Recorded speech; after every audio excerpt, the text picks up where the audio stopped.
Welcome to My Asshole Podcast. Let's get into it. All right, today is a beautiful Thursday episode we got for you guys. We're also going to be doing a thread with and getting into our next chapters of A Court of Thorns and Roses. We have chapters 5 and 6. We'll get through our thread, then we'll recap what happened on last week's episode, and then we'll hop into chapters 5 and 6 today. All right. So without further ado, today's thread is people who have worked at resorts. What's the most fucked up thing you've seen? So let's see what fucked up thing y'all been seeing in these resorts. All right. Mountain resort that mountain resort that catered to wealthy hunters. Two rooms decided that walking to each other's Two rooms decided that walking to each other's rooms was too much of a hassle to decided to smash a huge hole in the wall that separated them. Not even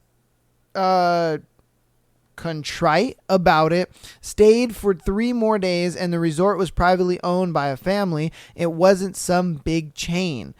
So these two dudes were in 2 different rooms, and instead of walking out and then walking into the other room, they were just like, hey, yo, why don't we just break down this wall of this hotel room, and then we could just walk through the hole in the wall. Like, what?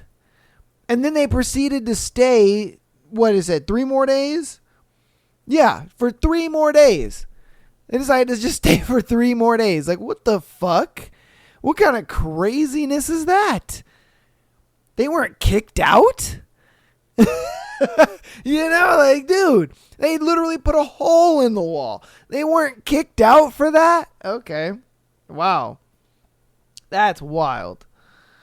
I worked at a hotel in Paso Robles that had private hot tubs outside every room, and we checked in on a couple of squatters. They stayed holed up in the room for several weeks. When they figured out we were onto them and attempting to evict them, they smeared poop all over the walls. We had to call hazmat to clean it and remove all the carpet. Then after the incident, it was the most popular and requested room because it was all remodeled. Hey, yo, what the fuck? Why in the hell would they think like, oh yeah, we about to get these motherfuckers. We're about to take our dookie and we're going to smear it all over the place. Like, that only makes you look crazy and stupid, not them. Like, what the fuck? Like, yeah, we showed them. We smeared dookie all over that room. Shows them. Like, no. It makes you look stupid and weird. Like, what the fuck are we talking about here? Like, like you voluntarily smeared your own dookie all over the fucking hotel room, and you think they're the problem? Come on, man. Come on. Let's think that one over a little bit. Jesus. All right. I was a bartender in South Padre Island during the early 2000s. I saw a drunk kid try to jump from a 2nd-story balcony into the pool. Ooh, he missed the pool and smacked his head on the pavement. Killed instantly. Oh my God. Imagine just being a bartender, because mind you, that ain't your business and that ain't your job. So you're just sitting there cleaning up the cups. Oh yeah, can I get you something to drink? Oh, I got you. Doing a thing. Here you go, man. Yeah, that'll be like $30. All right, cool. And then everybody's chanting like, oh, and you're just like, what in the fuck is going on here, man? This kid's about to jump. Oh my God. Oh, he missed. Oh fuck, he missed the pool. Oh my God. And then they're like, he's dead. He's dead. Oh my God. Somebody call 911. He's dead. And then he's just like, oh my God. He just boop, boop, beep, boop, boop. Yeah. Manager. Yeah. We got a situation at the pool. Dire. Yeah. Kid just died. Yeah, man. He tried to jump off the balcony, landed on the hard concrete. Now he's donezoed. Yeah. You might want to get down here as quick as possible. All right, cool. Thanks. I don't get paid enough for that shit. Like, I don't get paid enough for that. I'd be calling somebody and just be like, oh my God, that's crazy. Hey, rest in peace of that kid, though. God damn. All right, a guy had split with his girlfriend. He split up with his girlfriend weeks before, checked into our hotel the day before Valentine's, and sent her a message that he was in room XXX. And if she didn't show, he'd know it was over. Well, she didn't show. He took action in the morning. He had brought a tool for undoing the safety catch on the window and used it before he jumped. The guy plunged 7 stories. Head hit the solid steel railing while going through a glass roof veranda. He had landed on a concrete footpath less than 2 meters from the glass wall of our restaurant, spraying blood and other bodily fluids up the side. By the miracle, he missed the pedestrians. The restaurant was packed with customers having a romantic Valentine's morning breakfast, some of them on the other side of the glass. Many required trauma counseling afterwards. Facts.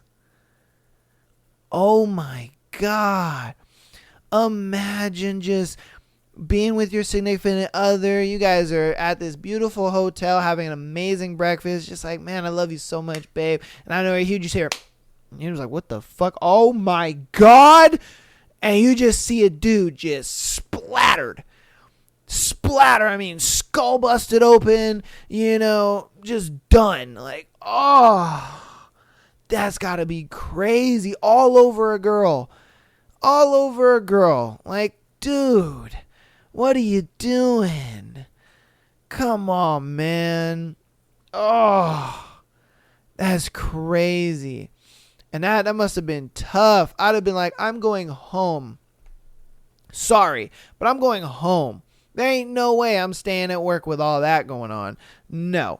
And then I'm not going to be the one that gets part of the cleanup crew or anything like that. Or even if they get a cleanup crew on the outside, I'm not about to be there not me, chief. I'm like, boss, I'm going home, dude.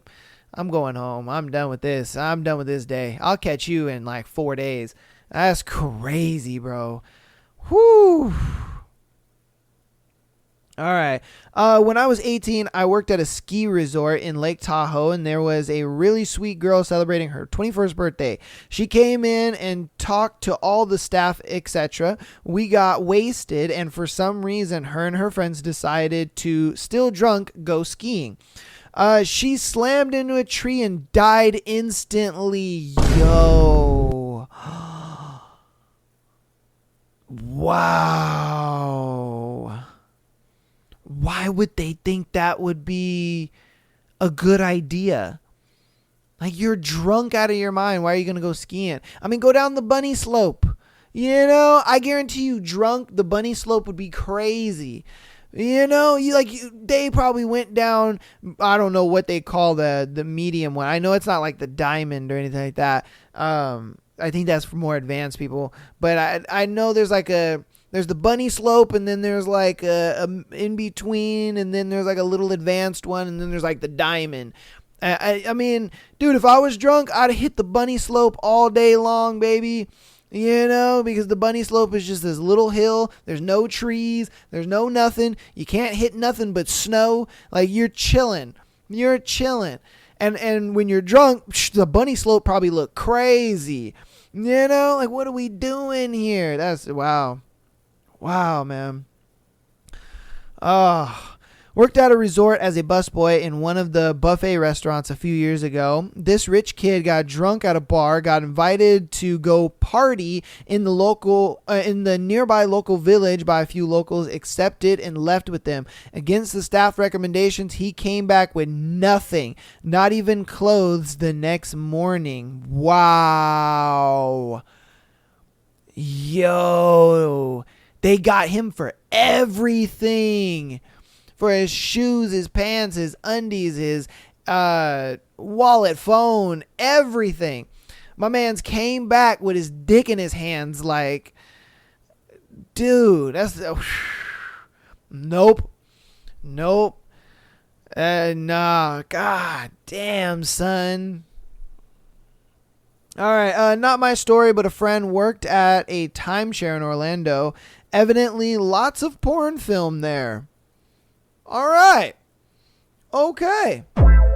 You know, maybe he got to act in one. He was just like, hey, is there any, openings, like, need an extra guy? Like, I got you. I'm good. You need an extra guy? Because I know I would be. I ain't going to lie to you. I'd be like, hey, you need an extra guy? I'm here for you. I got you. Penis is ready to go. Where do I sign up? Yeah.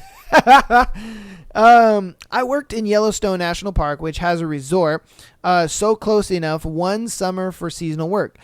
We had several deaths that year, drownings, falling off mountains, hikers getting lost, etc. But the worst was the kid who nearly died hot potting. If you don't know, Yellowstone has over 10,000 geothermal features with acidity ranging from neutral to battery acid.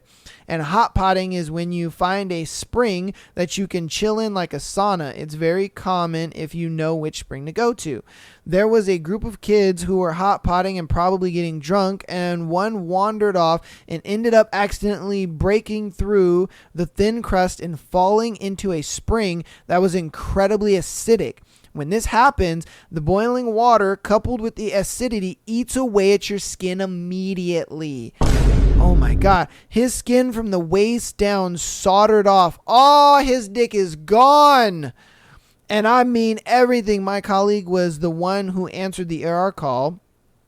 He spent a very long time in critical care, and we were all really shocked and happy that he survived. I bet you he was like, Jesus, why didn't you take me? I ain't got no more dick, man. I mean, paralyze me, that's fine. But at least, let me be able to use my dick. But it's gone, bro. It's gone. The acid ate his penis. It's over. I'd have been like, put me out right now. I'm telling you, I'd be like, yo, can I do humane, what is it called? Euthanization? I'd be like, I'm done. I'm good. I can't use my penis. I'm over. Nah, I'm good, man. I'm good. Like meat is non-existent. Hey, fuck, dude. And I bet all the guys listening to this right now, they agree with me. They're like, hell yeah, if my penis was gone, why keep living? For what reason? This little guy keeps me going. I'm just saying, dude. Like, there's just no way. There's no fucking way, bro. Oh. All right, worked at a ski resort for a few years. One guy shits his pants while out riding on the lift, came into the restaurant to clean up, and left his shit pants on the coat hanger in the bathroom. A coworker had someone write poop on the bathroom wall in poop. No idea why someone would do that. What the fuck? Why? Dude, this man doo-dooed in his pants and was just like, oh, fuck, man. Takes them off. He just like, let me get some of this doo-doo real quick. Let me just write poop on there, just so that way they know that I took a nice dookie. Okay, here you go. And hung up his pants. Like, why? Why? Clean that shit up yourself, man. That's your mess. That is crazy. You resort workers, man. God damn. Unaliving attempts. Jesus. Suicide attempts. Normally, they're discovered by housekeeping or the family. It happens surprisingly often, and usually by people with kids and families staying there. We did have an HIV positive person come to stay for the sole intention of dying away from his family back home. It was pretty messed up because he was at the end of his life, projectile vomiting, and just a sad situation for him and all the people he involved in his death. Wow. That's crazy. I didn't know that. I didn't know that people go to hotel rooms to end it. Wow, that's crazy. That's a piece of insight, man. I wish I never knew. Like, wow. I mean, we're here for the laughs and the giggles, but man, that's dark. Oh my goodness. And he's like, yeah, dude, this happens more than you think. That's crazy. I mean, yeah, it makes sense because we did have that guy who jumped out of the window on Valentine's Day, and then the other dude who I mean, the dude who died with the pool thing, yeah, he was just being a jackass, but still, it's like the amount of deaths that happen at a hotel or a resort is crazy, man. I was working at a golf resort, and some guys took some booze out of the course in their bags and got too drunk. One guy didn't make it past the ladies' tee, so he had to do a streak. Yeah, he had to do a streak through the pool area as punishment. It was packed with families. He ran through the terrace garden. As he hit the bricks by the pool, He'd done the splits right on the corner of a brick, sliced his ball bag open. One testicle popped out. There's a lot of tubing in there. He tries to pick it all up, and he started screaming. All the kids and the mom started screaming. Helivac landed on the golf course. Pure chaos. Oh my God. That is terrible. He sliced open his nutsack and it fell out. And he's over here trying to scoop it up and put it back in. Oh. Son of a gun. Damn, that's tough. Oh, that's tough. I mean, at least he wasn't like the acid guy where he had his penis ate up by acid. At least they could put that back and sew him up, but man, that still has to suck. Kid got plastered and tried to climb his way to a neighboring balcony. Unsurprisingly, he fell. We staff weren't supposed to tell the other guests this, though. Oh my God. Yo, people are just ridiculously dumb. What are we doing? You are out of your mind drunk. What makes you think, oh, I can climb the side of this building? Like, no, you can't. This liquid courage is crazy. Like, you need to sit down somewhere with all this liquid courage. Man, oh my goodness. Sheesh. Worked as a maid and shift managers steal room tips. Oh shit, that's fucked up. Damn.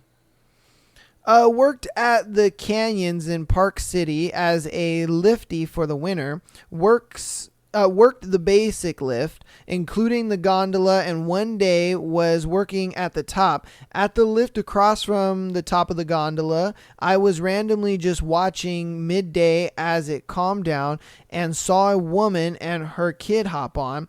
Thought nothing of it, obviously. A few minutes later, the lift stops and it doesn't start spinning for 15 to 20 minutes. During the time, a ton of patrollers on sleds came ripping up under the lift. Came to find out that the woman had a seizure on the way up, didn't have the bar down, and fell off and broke her neck. Died instantly while her kid watched. Patrollers got there as soon as they could, but nothing they could do. Will never forget helping the crying kid on the gondola to download the patrollers. I am not epileptic or anything, but I always put my bar down because of this now. Never know, man. Still think about it frequently during the winter, and it's been 10 years. And I bet you that kid's going to have to remember that for the rest of his fucking life, bro. Wow. Yo, you guys have seen some shit, man. You think that you've seen some stuff in your life, And then you hear stories from other people and their lives, and you kind of see it through their eyes and stuff, and you're just like, holy shit. Like, I ain't experienced shit compared to these people, and these people are ordinary people working honest jobs, like they're just working at a resort. They're just like this guy. He was just literally sitting there bored as fuck, operating the little gondola thing, is watching people go up and down, and then I don't know where I get stuck, and he's just like, what the hell? Like, what is going on? Oh shit, somebody stuck out there. Hey guys, can I get you guys to come down here? Like, it's stuck.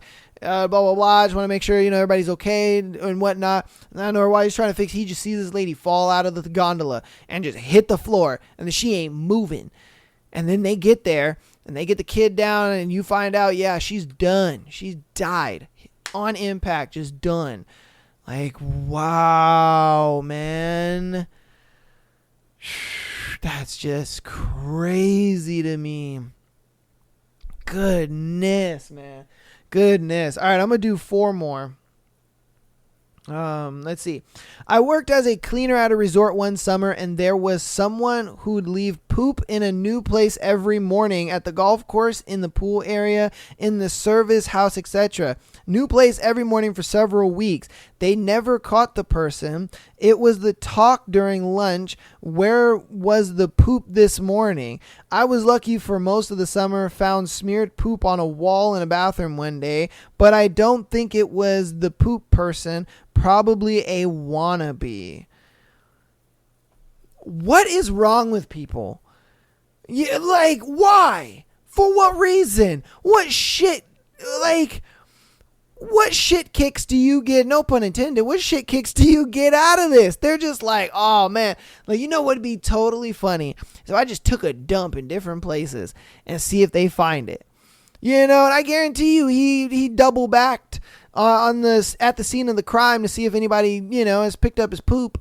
He would just go in there, wake up super early, 4 a.m, just drop a hot dump and just be like, all right, 5 in the pum. He comes around, double bags. Has anybody seen my shit yet? Nope, my dookie's still there. Damn, that's crazy. I'll come back around like 8 and see if my dookie's still there. I'm walking around like, oh, they got my dookie. All right. Well, next is I'm going to find another spot to dookie. Finds another spot. All right, I'm going to roll back around for you. Like 3 in the pum. He rolls back around. He's just like, they found my dookie faster this time, huh? Okay. All right, I'm going to make it a little more difficult for you. I'm a dookie in a spot you ain't ever going to see. He finds that spot. And he's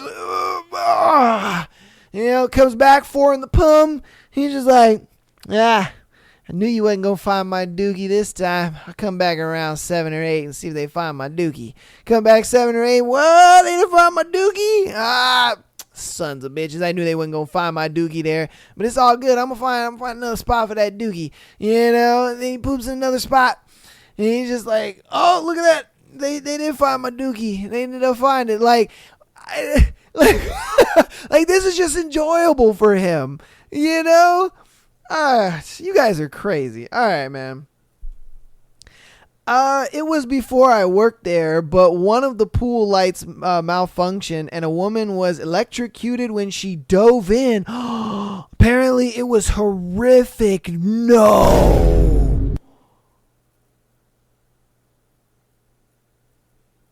Yo, that's some Final Destination shit. Imagine, you don't know that the pool is electrified because a light malfunction. She couldn't tell that. No way, no how. There's no way, no how she could tell that the light malfunctioned. That's crazy. And it was just a normal day for her, and she just thought, it's a beautiful day, not a cloud in the sky, it's warm. I'm about to get in this ice cold pool and just have a great day. Hops in and she's just and just done. Life over. Damn, man. Oh, that's a new fucking fear unlocked, bro. That just makes you, want to test the water at least, put your toe in it a little bit, see if you get shocked or something. Yeah, man, makes you never want to just jump head first into a pool. Like, you always just kind of check it with your foot, and if you get shocked or something like that, you're like, no, that is not safe, Damn. Talk about Final Destination shit. All right. I lost count. We'll probably do this will be our last one for this thread. I worked at a Sheraton and there was some kind of dentist convention going on. They reserved a conference room for a medical device demonstration. A fellow worker told me to go up and check it out. There were tables arranged in a square with human heads neatly arranged for, I guess, practicing some sort of technology circa 1985. What? There were what? What did he say? This motherfucker said human heads neatly arranged in a square. What the fuck? I literally would have been just like, whatever you got going on here, not me. Goodbye. Not me. No thanks.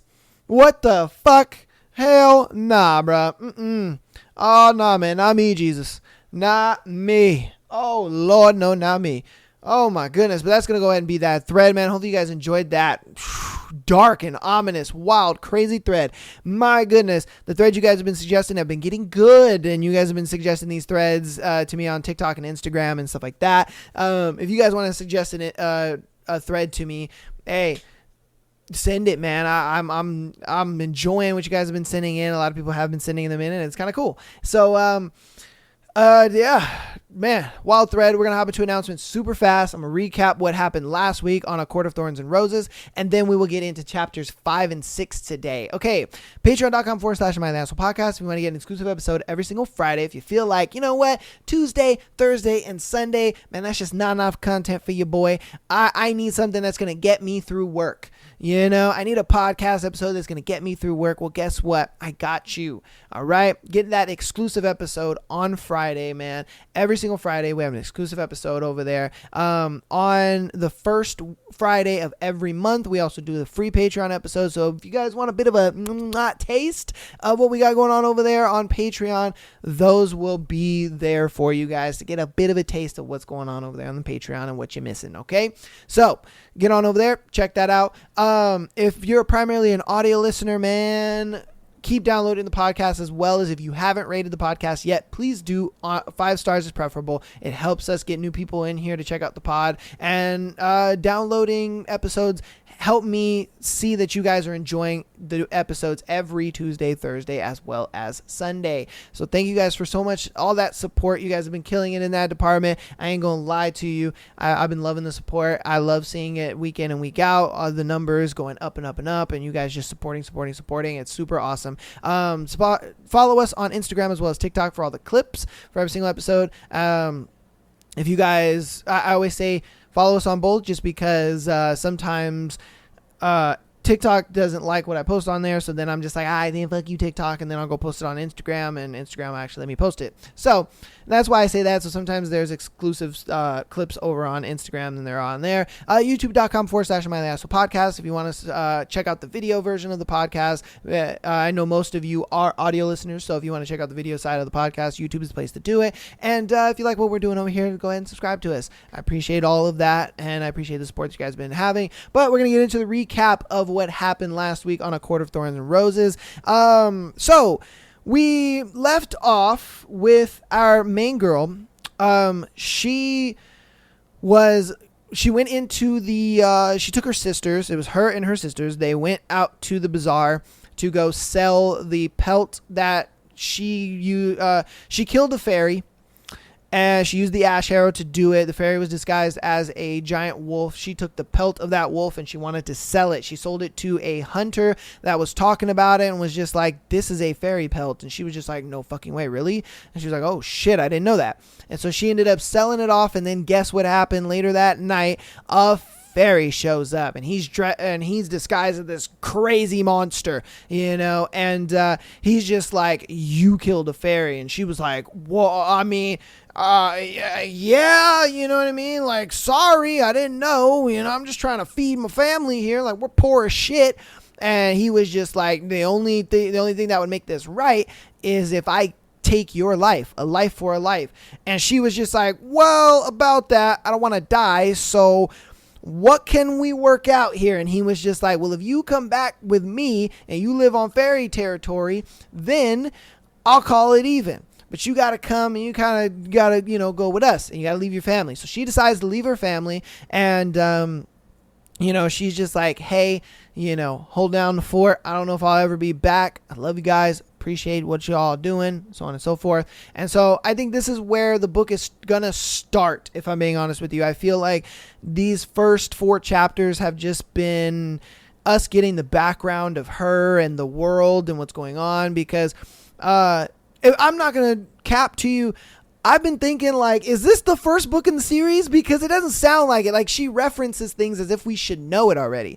But I looked it up. This is the first book of this series. So I'm like, okay, well, maybe later on we're going to figure out what's going on with the fairies and this war that she was talking about and all this other stuff, and why fairies are looked at as evil creatures to the humans and all this kind of stuff. It just doesn't make sense to me. And I was just like, I've always thought fairies, are these little pixie things, and they flew around, and they're magical and all this kind of stuff, and they loved humans and we got along. But I guess not in this book. In this book, fairies, they can do some crazy shit, and they're the biggest enemy out here. So we're gonna figure out more of what happens today in chapters 5 and 6. So let's go ahead and get on to that. I'm gonna move you guys over. Okay, so let's get into it. Chapter 5. Every step toward the line of trees was too swift, too light, too soon carrying me to whatever torment and misery awaited. I didn't dare look back at the cottage. We entered the line of trees. Darkness beckoned beyond. But a white mare was patiently waiting, unbound beside a tree, her coat like fresh snow in the moonlight. She only lowered her head, as if in respect of all things, as the beast lumbered up to her. He motioned with a giant paw for me to mount. Still the horse remained calm, even as he passed close enough to gut her in one swipe. It had been years since I'd ridden, and I'd only ridden a pony at that, but I savored the warmth of the horse against my half-frozen body as I climbed into the saddle and she set into a walk. Without light to guide me, I let her trail the beast. They were nearly the same size. I wasn't surprised when we headed northward, toward fairy territory, though my stomach clenched so tightly it ached. Live with him. I could live out the rest of my mortal life on his lands. Perhaps this was merciful, but then he hadn't specified in what manner exactly I would live. The treaty forbade fairies from taking us as slaves, but perhaps that excluded humans who'd murdered fairies. We'd likely go to whatever rift in the wall he'd used to get here, to steal me. And once we went through the invisible wall, once we were in Prithian, there was no way for my family to ever find me. I'd be little more than a lamb in a kingdom of wolves. Wolves. Wolf. Murdered a fairy. That was what I'd done. My throat went dry. I'd killed a fairy. I couldn't bring myself to feel badly about it, not with my family left behind me to surely starve, not when it meant one less wicked, awful creature in the world. The beast had burned my ash arrow, so I'd have to rely on luck to get even a splinter of the wood again, if I was to stand a chance of killing him, or slowing him down. Knowledge of that weakness, of their susceptibility to ash, was the only reason we'd ever survived against the High Fae during the ancient uprising, a secret betrayed by one of their own. My blood chilled further as I uselessly scanned for any signs of the narrow trunk and explosion of branches that I'd learned marked ash trees. I'd never seen the forest so still. Whatever was out there had to be tame compared to the beast beside me, despite the horse's ease around him. Hopefully he would keep other fairies away after we entered his realm. Prythian. The word was a death knell that echoed through me again and again. Lands. He'd said he had lands, but what kind of dwelling? My horse was beautiful, and its saddle was crafted of rich leather, which meant he had some sort of contact with civilized life. I'd never heard the specifics of what the lives of fairies or high fae were like. Never heard much about anything other than their deadly abilities and appetites. I clenched the reins to keep my hands from shaking. There were few first-hand accounts of Prythian itself. The mortals who went over the wall, either willingly as tributes from the children of the blessed or stolen, never came back. I'd learned most of the legends from villagers, though my father had occasionally offered up a milder tale or two on the nights he made an attempt to remember we existed.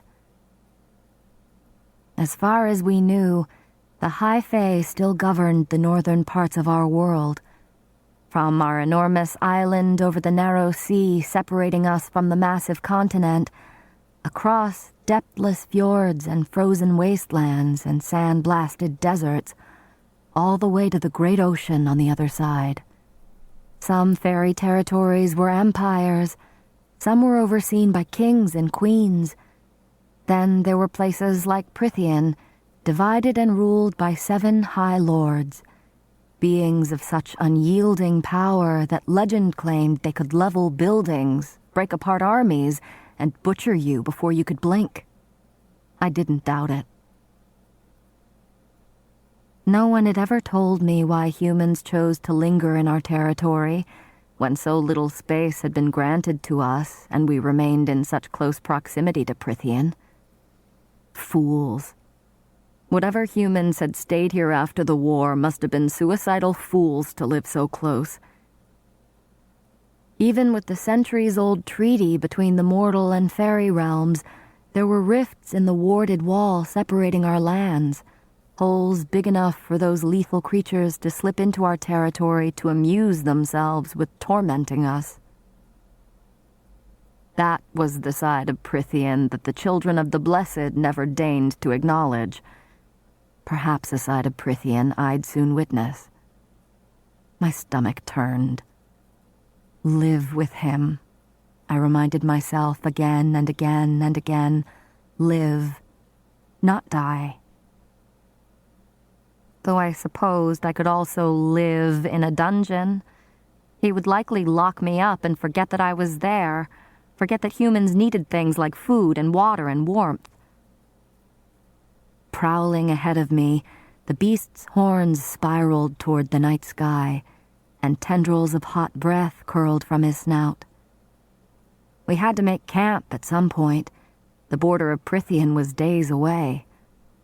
Once we stopped, I would keep awake for the entirety of the night and never let him out of my sight. Even though he'd burned my ash arrow, I'd smuggled my remaining knife in my cloak. Maybe tonight would grant me an opportunity to use it. But it was not my own doom I contemplated as I let myself tumble into dread and rage and despair. As we rode on, the only sounds snow crunching beneath paws and hooves, I alternated between a wretched smugness at the thought of my family starving and thus realizing how important I was, and a blinding agony at the thought of my father begging in the streets, his ruined leg giving out on him as he stumbled from person to person. Every time I looked at the beast, I could see my father limping through town, pleading for coppers to keep my sisters alive. Worse, what Nesta might resort to in order to keep Elaine alive. She wouldn't mind my father's death, but she would lie and steal and sell anything for Elaine's sake, and her own as well. I took in the way the beast moved, trying to find any weakness. I could detect none. "What manner of fairy are you?" I asked, the words nearly swallowed up by the snow and trees and star-heavy sky.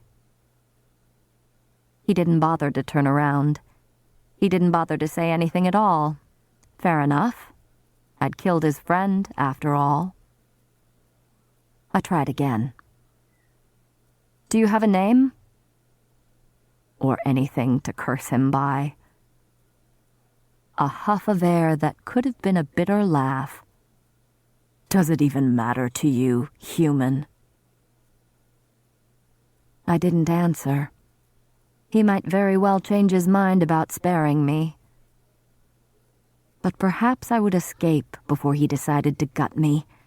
I would grab my family and we'd stow away on a ship and sail far, far away. Perhaps I would try to kill him, regardless of the futility, regardless of whether it constituted another unprovoked attack, just for being the one who came to claim my life, when these fairies valued ours so little. The mercenary had survived. Maybe I could too. Maybe.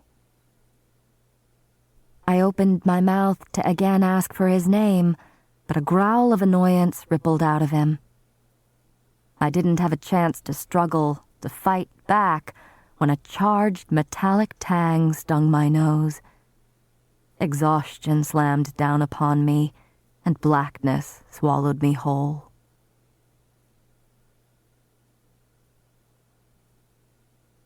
I awoke with a jolt atop the horse, secured by invisible bonds. The sun was already high. Magic. That's what the tang had been, what was keeping my limbs tucked in tight, preventing me from going for my knife. I recognized the power deep in my bones from some collective mortal memory and terror. How long had it kept me unconscious? How long had he kept me unconscious, rather than have to speak to me? Gritting my teeth, I might have demanded answers from him, might have shouted to where he still lumbered ahead, heedless of me. But then, chirping birds flitted past me, and a mild breeze kissed my face. I spied a hedge-bordered metal gate ahead. My prison or my salvation? I couldn't decide which. 2 days. It took 2 days from my cottage to reach the wall and enter the southernmost border of Prithian. Had I been held in an enchanted sleep for that long? Bastard. The gate swung open without porter or sentry, and the beast continued through. Whether I wanted to or not, my horse followed after him. Chapter 6. The estate sprawled across a rolling green land. I'd never seen anything like it. Even our former manor couldn't compare. It was veiled in roses and ivy, with patios and balconies and staircases sprouting from its alabaster sides. The grounds were encased by woods, but stretched so far that I could barely see the distant line of the forest. So much color, so much sunlight and movement and texture, I could hardly drink it in fast enough. To paint it would be useless, would never do it justice. My awe might have subdued my fear had the place not been so wholly empty and silent. Even the garden through which we walked, following a gravel path to the main doors of the house, seemed hushed and sleeping. Above the array of amethyst irises and pale snowdrops and butter-yellow daffodils swaying in the balmy breeze, the faint stench of metal ticked my nostrils. Of course it would be magic, because it was spring here.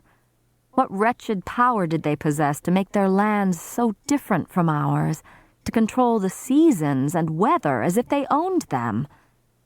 Sweat trickled down my spine as my layers of clothing turned suffocating. I rotated my wrists and shifted in the saddle. Whatever bonds had held me were gone. The ferry meandered on ahead, leaping nimbly up the grand marble staircase that led to the giant oak doors in one mighty fluid movement, The doors swung open for him on silent hinges, and he prowled inside.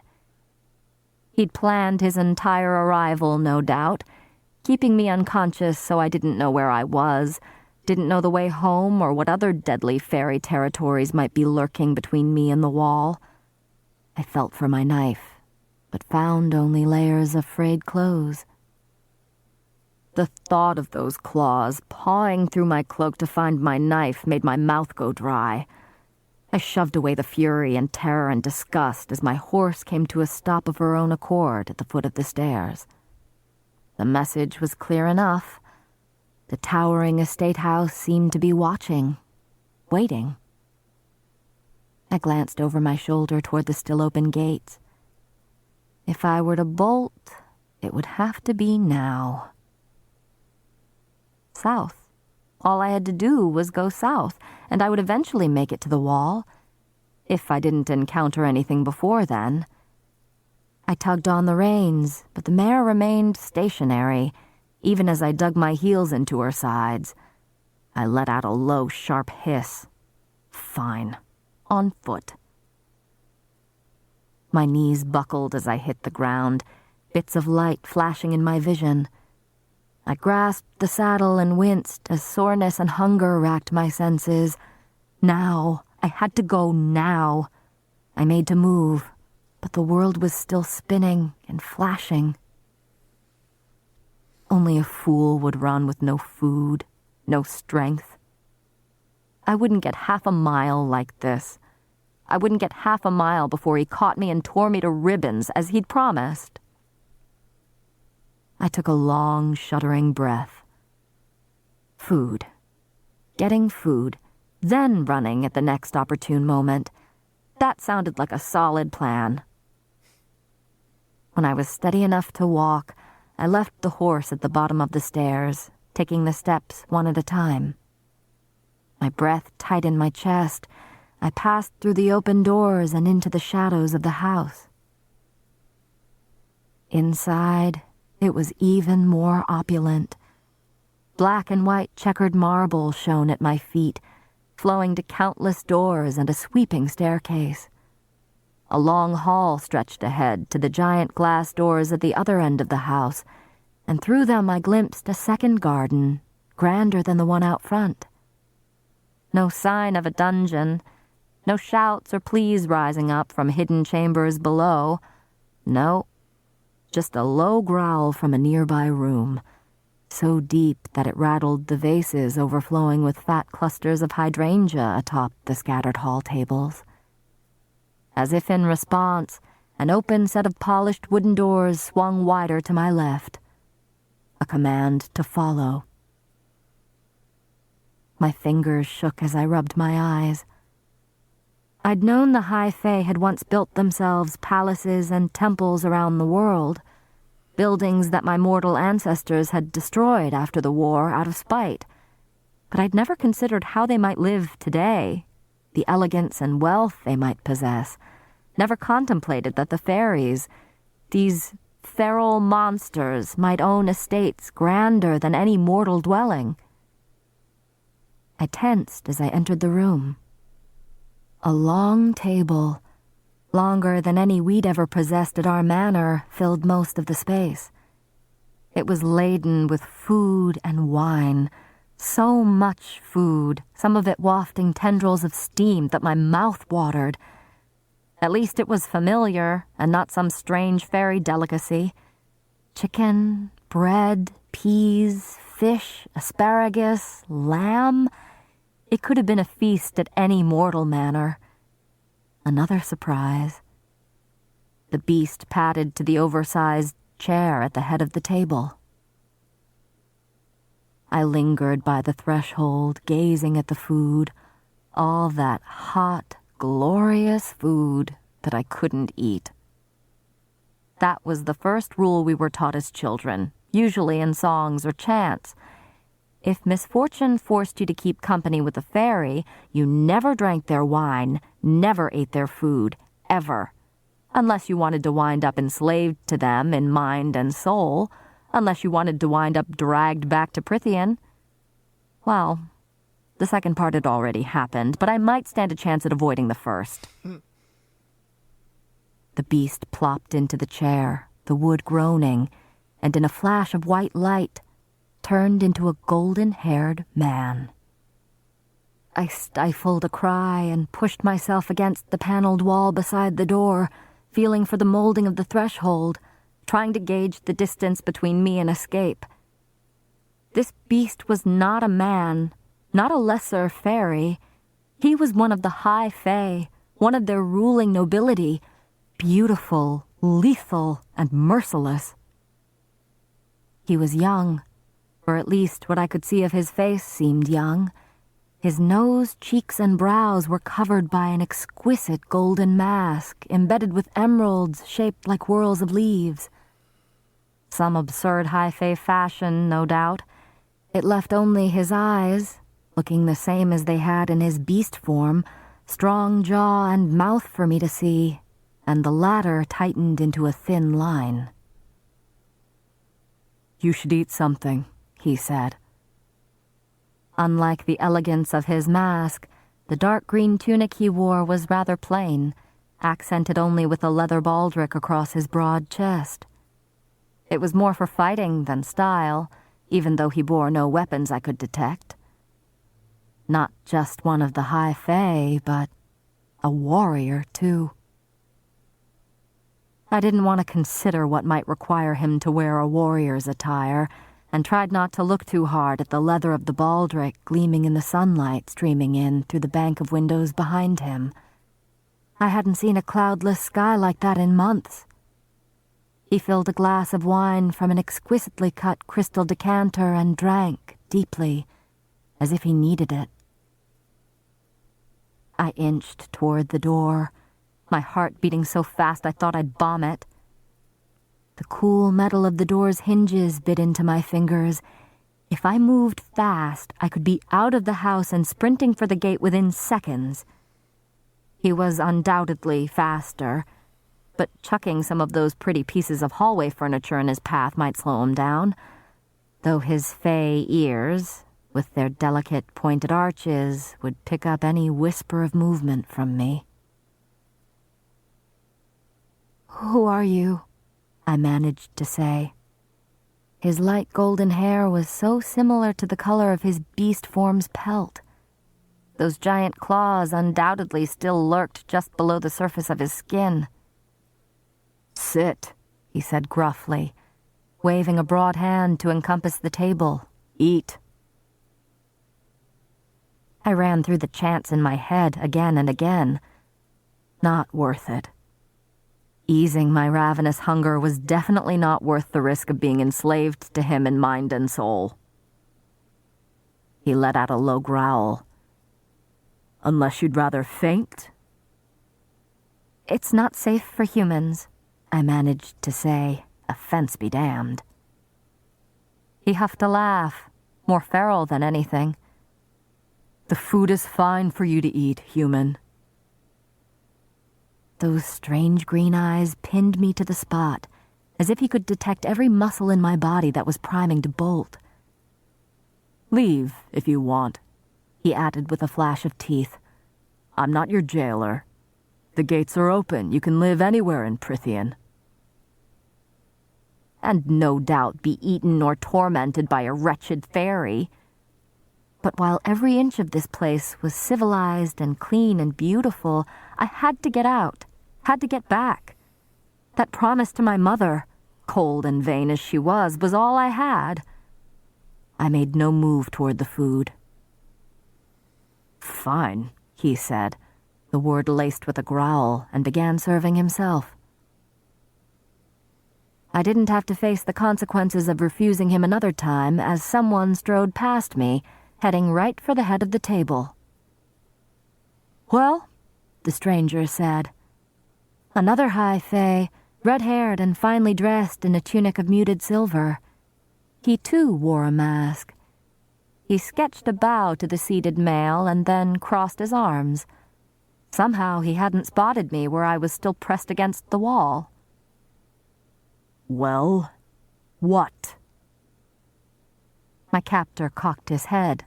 the movement more animal than human. "Is Andrus dead, then?" A nod from my captor. Savior, whatever he was. "I'm sorry," he said quietly.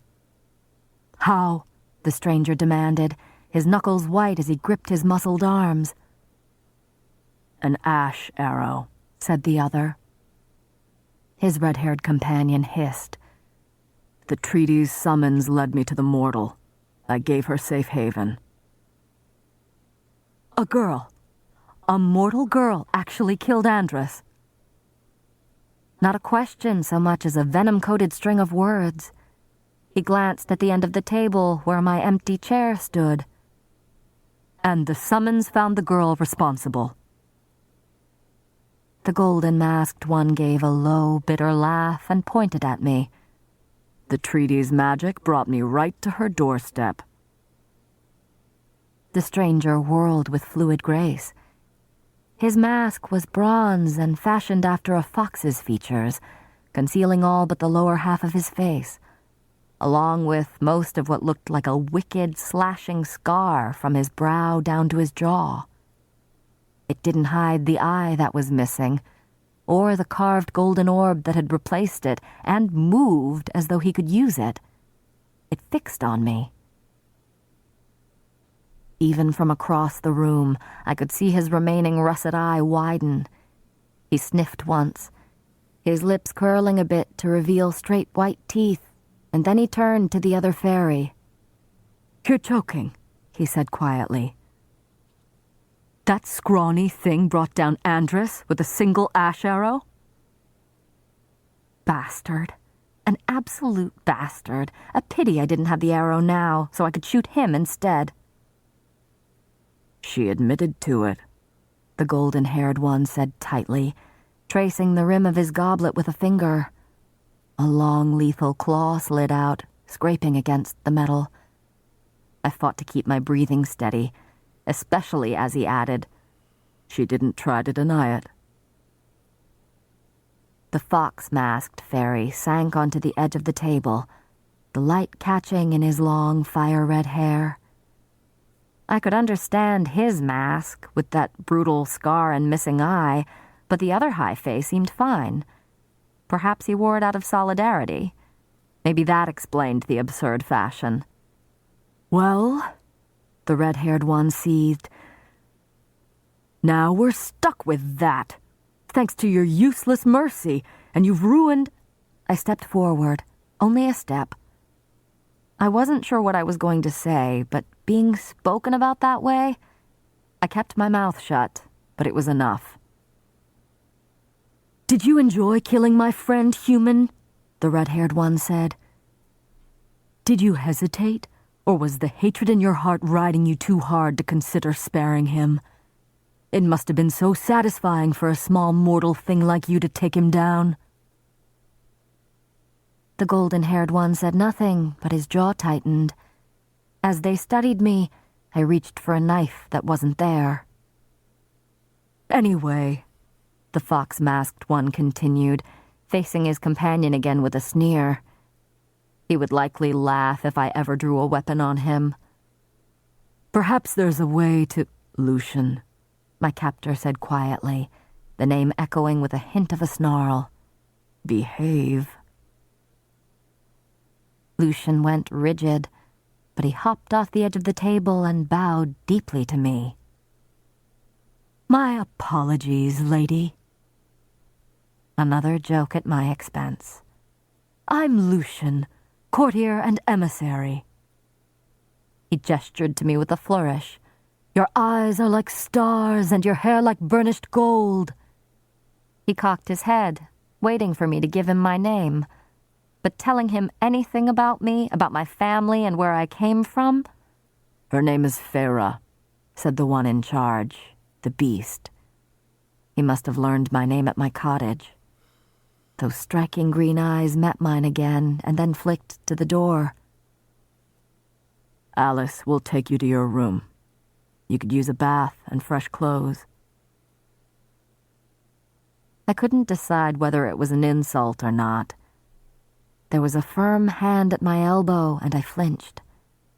A rotund, brown-haired woman in a simple brass bird mask tugged on my arm and inclined her head toward the open door behind us. Her white apron was crisp above her homespun brown dress. A servant. The masks had to be some sort of trend then. If they cared so much about their clothes, about what even their servants wore, maybe they were shallow and vain enough for me to deceive, despite their master's warrior clothes. Still, they were high fae. I would have to be clever and quiet and bide my time until I could escape. So I let Alice lead me away. Room, not cell. A small relief, then. I'd barely made it a few steps before Lucian growled, "That's the hand the cauldron thought to deal us? She brought Andrus down? We never should have sent him out there. None of them should have been out there. It was a fool's mission." His growl was more bitter than threatening. Could he shapeshift as well? Maybe we should just take a stand. Maybe it's time to say enough. Dump the girl somewhere. Kill her. I don't care. She's nothing but a burden here. She'd sooner put a knife in your back than talk to you, or any of us. I kept my breathing calm, my spine locking, and... "No," the other bit out. "Not until we know for certain that there is no other way we will make a move. And as for the girl, she stays. Unharmed, end of discussion. Her life in that hovel was hell enough." My cheeks heated, even while I loosed a tight breath, and I avoided looking at Alice as I felt her eyes slide to me. A hovel. I suppose that's what our cottage was when compared to this place. "Then you've got your work cut out for you, old son," Lucian said. "I'm sure her life will be a fine replacement for Andrus's. Maybe she can even train with the others on the border." A snarl of irritation resonated through the air.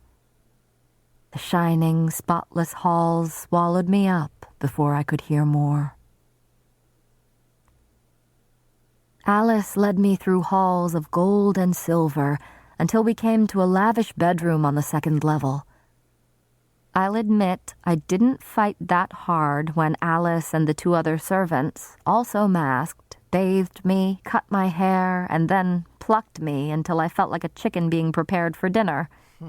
For all I knew, I might very well be their next meal.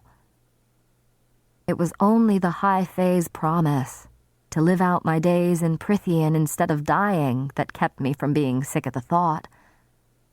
While these fairies also looked human, save for their ears, I'd never learned what the High Fae called their servants. But I didn't dare to ask, or to speak to them at all, not when just having their hands on me, having them so close, was enough to make me focus solely on not trembling. Still, I took one look at the velvet turquoise dress Alice had placed on the bed and wrapped my white dressing gown tightly around me, sinking into a chair and pleading for my old clothes to be returned. Alice refused, and when I begged again, trying my best to sound pathetic and sad and pitiful, she stormed out. I hadn't worn a dress in years. I wasn't about to start, not when escape was my main priority. I wouldn't be able to move freely in a gown. Bundled in my robe, I sat for minute after minute, the chattering of small birds in the garden beyond the windows the only sound. No screaming, no clashing weapons, no hint of any slaughter or torture. The bedroom was larger than our entire cottage. Its walls were pale green, delicately sketched with patterns of gold, and the moldings were golden as well. I might have thought it tacky had the ivory furniture and rugs not complemented it so well. The gigantic bed was of a similar color scheme, and the curtains that hung from the towering headboard drifted in the faint breeze from the open windows. My dressing gown was of the finest silk, edged with lace, simple and exquisite enough that I ran a finger along the lapels. The few stories I'd heard had been wrong, or 500 years of separation had muddled them, Yes, I was still prey, still born weak and useless compared to them. But this place was peaceful, calm. Unless that was an illusion, too, and the loophole in the treaty was a lie, a trick to set me at ease before they destroyed me. The High Fae liked to play with their food. The door creaked, and Alice returned, a bundle of clothing in her hands. She lifted a sodden grayish shirt. "You want to wear this?" I gaped at the holes in the sides and sleeves. "It fell apart the moment the laundress put it in water." She held up a few scraps of brown. "Here's what's left of your pants." I clamped down on the curse building in my chest. She might be a servant, but she could easily kill me, too. "Will you wear the dress now?" she demanded. I knew I should get up, should agree, but I slumped farther into my seat. Alice stared me down for a moment before leaving again. She returned with trousers and a tunic that fit me well, both of them rich with color. A bit fancy, but I didn't complain when I donned the white shirt, nor when I buttoned the dark blue tunic and ran my hands over the scratchy golden thread embroidered on the lapels. It had cost a fortune in itself, and it tugged at that useless part of my mind that admired lovely and strange and colorful things. I was too young to remember much before my father's downfall. He'd tolerated me enough to allow me to loiter about his offices, and sometimes even explained various goods and their worth, the details of which I'd long since forgotten. My time in his offices, full of the scents of exotic spices and the music of foreign tongues, made up the majority of my few happy memories. I didn't need to know the worth of everything in this room to understand that the emerald curtains alone, silk with gold velvet, could have fed us for a lifetime. A chill scuttled down my spine. It had been days since I'd left. The venison would be running low already. Alice herded me into a low-backed chair before the darkened fireplace, and I didn't fight back as she ran a comb through my hair and began braiding it. "You're hardly more than skin and bones," she said, her fingers luxurious against my scalp. "Winter does that to poor mortals," I said, fighting to keep the sharpness from my tone. She huffed a laugh. "If you're wise, you'll keep your mouth shut and your ears open. It'll do you more good here than a loose tongue, and keep your wits about you. Even your senses will try to betray you here." I tried not to cringe at the warning. Alice went on. "Some folks are bound to be upset about Andrus. Yet if you ask me, Andrus was a good sentinel, but he knew what he would face when he crossed the wall. Knew he'd likely find trouble. And the others understand the terms of the treaty, too, even if they might resent your presence here, thanks to the mercy of our master. So keep your head down, and none of them will bother you. Though Lucian, he could do with someone snapping at him if you've the courage for it." I didn't, and when I went to ask more about whom I should try to avoid, she had already finished with my hair and opened the door to the hall. All right. Woo. That was chapters 5 and 6. Man, I was thinking she was going to be like locked up in some like dungeon part of the house or whatever. Nah, man, she got her a sugar daddy. Like, what the fuck? You know? Like, what the fuck? She out here living the lap of luxury while her family over there living in poverty and shit. Like, her killing this Andrus dude was probably the best thing that ever happened to her. I was like, God damn. She eating all this bomb-ass food. She got some new clothes. She walking around that motherfucker like she own it. Like, that's her nigga and everything. Like, man, goodness. Like, she out here living the dream and shit. God. But that's going to go ahead and end today's episode, man. Thank you guys so much for listening and watching. Hope you guys enjoyed today's episode. Again, patreon.com/MyAssPodcast. Get on there for exclusive episode every single Friday. Follow us on TikTok as well as Instagram. Check us out on YouTube. So, even if you don't watch over there on YouTube, subscribing does help. If you're an audio listener, man, make sure to keep downloading the podcast as well as rating us 5 stars. Thank you guys for all the support. Love you guys so much. I will see you on Sunday for another juicy episode. If you're on Patreon, I'll see y'all on Friday. Then I'll see you on Sunday. But if you're not on Patreon, I'll see you Sunday. So I love you guys all, and peace.